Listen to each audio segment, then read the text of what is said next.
दोस्तों, ये चमत्कारिक कहानी व्यासपीठ पर बैठने वाले एक साधु की सच्ची घटना है। व्यासपीठ के ऊपर बैठकर साधु महाराज रामायण कथा सुनाते थे। इस कथा को सुनने के लिए बहुत सारे लोग आते थे और कथा सुनकर जाते थे। कथा को आरंभ करने से पहले साधु महाराज का एक नियम था कि वे कहते आइए हनुमान जी विराजिए, और उसके बाद ही कथा शुरू करते थे। वहीं पर एक व्यक्ति कथा सुनने के लिए आता था जो कि एक वैज्ञानिक था। जब कई बार साधु से यह बात सुनी तो उसे लगा कि यदि साधु ऐसा कहते हैं तो क्या सचमुच हनुमान जी आते ही होंगे।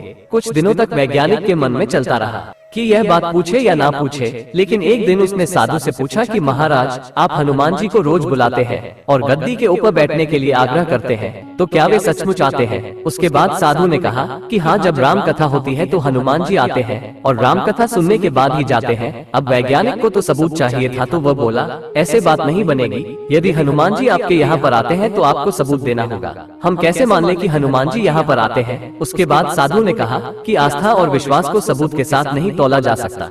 यदि आपको हमारी कथा पसंद नहीं आती है तो फिर मैं बंद कर देता हूँ, या फिर आप यहाँ पर आना बंद कर सकते हैं। लेकिन वो वैज्ञानिक इस बात को कहाँ मानने वाला था। उसने कहा आप ही तो कहते हैं कि हनुमान जी यहाँ पर कथा सुनने के लिए आते हैं। यदि ऐसा सच में है तो आपको साबित करके दिखाना चाहिए। इस प्रकार से दोनों के बीच खूब विवाद हुआ और उसके बाद साधु मान गए और उन्होंने कहा कि इस गद्दी को आपको आज घर ले जाना है और उसके बाद वापस लाना है। गद्दी को मैं यहाँ पर रखूंगा और हनुमान जी को मैं यहाँ पर बुलाऊंगा। उसके बाद यदि तुम इस गद्दी को उठा पाए तो इसका मतलब ये होगा कि हनुमान जी नहीं आए, और यदि नहीं उठा पाए तो इसका अर्थ होगा कि हनुमान जी आए हैं। इस शर्त को मानने के लिए वो तैयार हो गया। उसके बाद दोनों ने अपनी अपनी शर्त रखी। वैज्ञानिक ने कहा कि यदि मैं गद्दी को नहीं उठा सका तो वैज्ञानिक पद को छोड़कर आपसे दीक्षा ले लूंगा, और संत ने कहा कि यदि हनुमान जी नहीं आए तो मैं आपके यहाँ पर चपरासी करने लग जाऊंगा। इस तरह की परीक्षा का नाम पूरे शहर के अंदर हो गया और जो लोग कथा सुनने के लिए नहीं आते थे वे भी आज देखने के लिए आए थे। भक्ति,